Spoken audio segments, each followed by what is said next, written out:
Welcome to Legacy Sips and Tips podcast with your geeky host, Lindsay Wheeler, where we talk about everything from death, preparing for your future through estate planning, life, the occasional breakup, entrepreneurship, general nerdery, and of course travel, snowboard, and always wine. Welcome to Legacy Sips and Tips with your host, Lindsay, and today we're talking about New Year's, brand new you. What is it, New Year, New You or something? It's ridiculous. I hate that phrase, if you will, because let's just be real. You're not going to change. The New Year's resolutions aren't going to happen. Nothing's going to change in your life. You're going to think that you're going to be in it to win it. And then 3 months later, or not even that, 3 weeks later probably, or 3 days later, you're like, yep, blew that resolution. So do you guys have resolutions? I don't. What I've learned to do is like a year audit, which is kind of cool.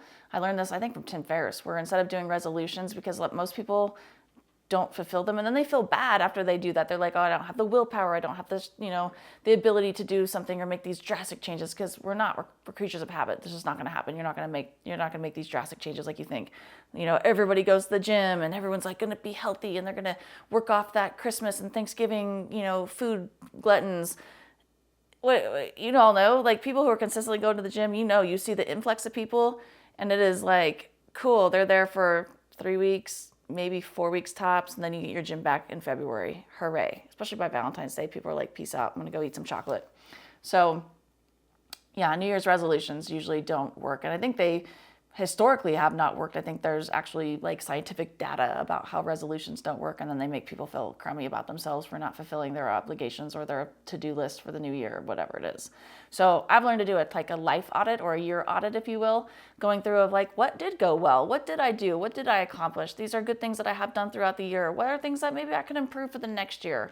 Not necessarily resolutions, but things like a business, like you're going to do a business audit for your life, like, yeah, I ate pretty good for the whole year, but maybe I could eat a little bit better for the next year.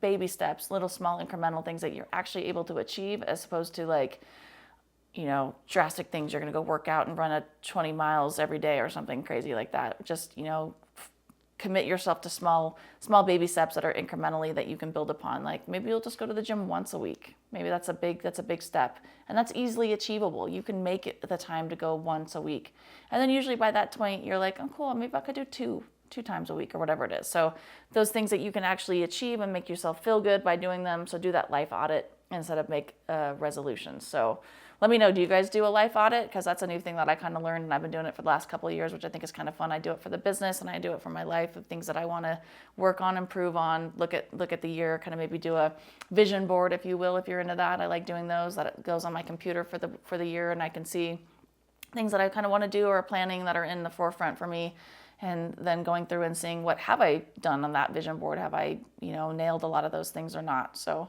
kind of a fun thing to do for your New Year's. Also, party time. A lot of people like to go out on New Year's Eve, of course, because we're celebrating a new beginning. It's kind of a new thing. We've let the old go, and we're going to do a new thing, a new year, new you, of whatever it is, and people like to celebrate that. So what New Year's traditions do you guys have? Do you go to New York, Times Square, and do that? I've done that one time. That was pretty cool with my grandma. That's how old I am. We didn't stay for the whole thing. We went to the Hojo, the old Howard Johnson, because she likes the clam strips there.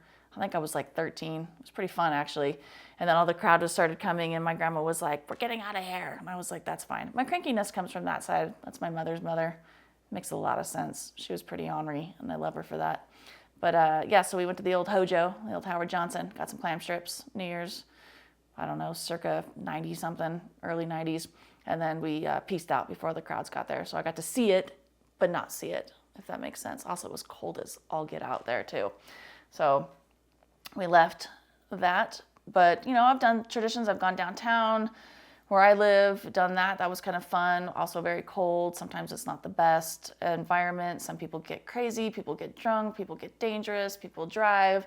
A lot of times I'm like, I'm going to bed. I'm going to bed at 9. I'm over it. I'm tired. And then I'll wake up to a new year, which is kind of fun. There have been times that we have drank too much, or I have not drank too much, and my other friends have, and we usually go snowboarding on the first day of the year, because that's always a fun thing to start the new year with, is a nice snowboarding day. And a lot of my friends have been hungover, and I'm like, I'm good. I contained myself. So that's always fun tradition. I have some great photos from that year. Yeah. So what traditions do you guys have for the New Year's? Are there cultural traditions? Are there new things that people do? I know that China, they celebrate the China New Year, so that usually comes later on the year, in February than we do in January 1st or December 31st, so it's a little bit different. What else do you guys like to do for the New Year? You guys do that time audit? Do you do New Year's resolutions? Do you do nothing? Are you in bed by 8? Or do you guys stay up and experience it, have that, Old Lang Syne play and have that little New Year's kiss or whatever it is? I don't know. I don't know what that tradition comes from. Maybe I should look that up. It's kind of interesting. So for wine, of course, we're going to talk about sparklings because it's New Year's. We always toast with champagne. When the ball drops, we hit that 3, 2, 1. We have a nice champagne. And here is a Metacroft. It's a Blanc de Blanc from Napa Valley. I really like this winery. They're great. Boyfriend made wine over there too, so that's always nice. And I just like their stuff. Their stuff's good. It's solid. It's, Sonoma, Napa, good stuff. Don't get me wrong, I'm not a huge fan of Napa, as we all know, but I don't mind their wine. Obviously, it's good. There's Napa for a reason. So always have your sparkling. You can also have your non-alcoholic sparklings. I know the Martinelli's is a big deal, especially with kids. It's fun for them to toast with that and experience that. Or you can just toast whatever you want. Frankly, you can toast with some water. Just toast with something, It's nice tradition to start the new year out, if you will. So that's the wine for this week. Also with the new year comes a lot of baggage, if you will.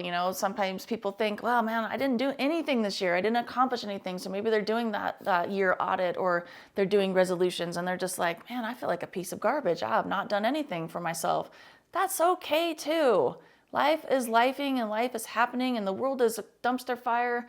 And sometimes that's just fine, not having done anything. Just being here and surviving and getting through it is high five enough, if it will. Don't let other people's expectations or society's expectations that you have to have this amazing thing done, that you have this resolutions and you're just a wonderful person and you hit all those goals. That is so unrealistic, frankly. None of us do that. We like to feel like we're going to be doing good things, that we're getting into there, we're making these things happen, we have these resolutions, but honestly, the end of the day, most of us don't ever do that, and it's fine. It is fine. It's not that you're not doing well, it's not that you're mediocre, it's not like you're living up to some expectation.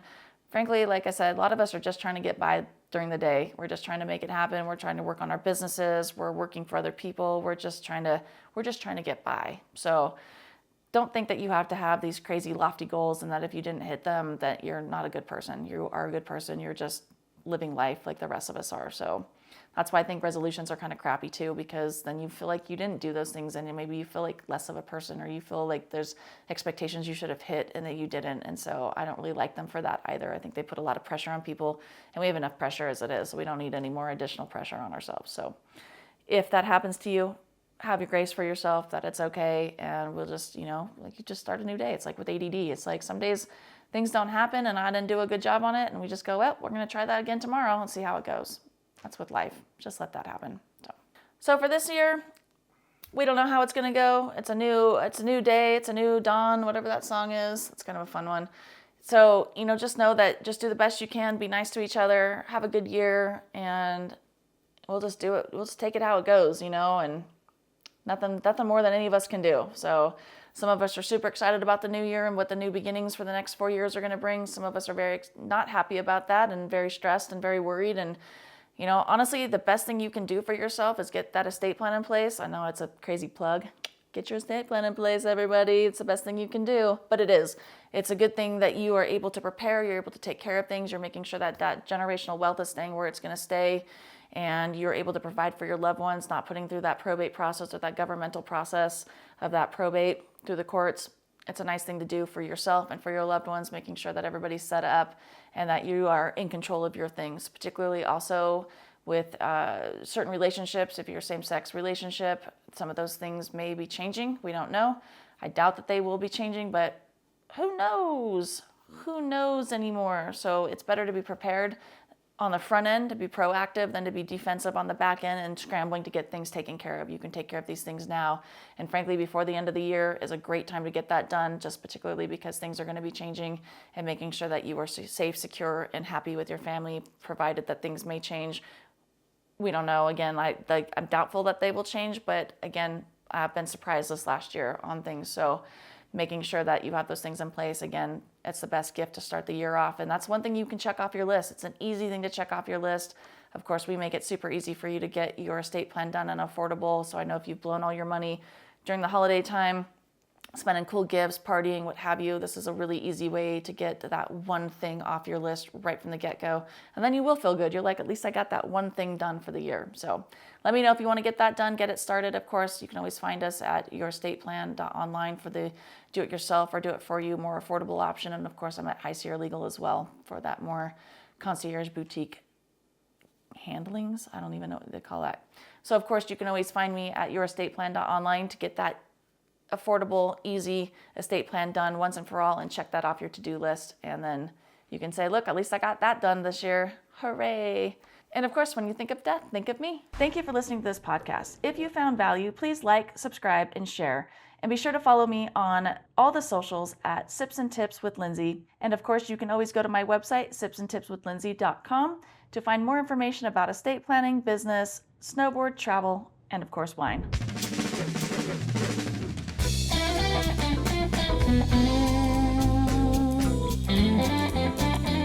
As always, we have to get the legal stuff out of the way. I went to law school, so you don't have to. However, we have to read the special disclaimer that I am not a practicing attorney. I am not your attorney. I am not offering any legal advice in any content or any episode. All content is for your information and educational purposes only. It is not a substitute for seeking your own legal advice from your own attorney or other professionals such as a CPA or financial advisor. I cannot give legal advice and do not offer any legal services or legal advice, but I do offer some fun and educational content for you to enjoy.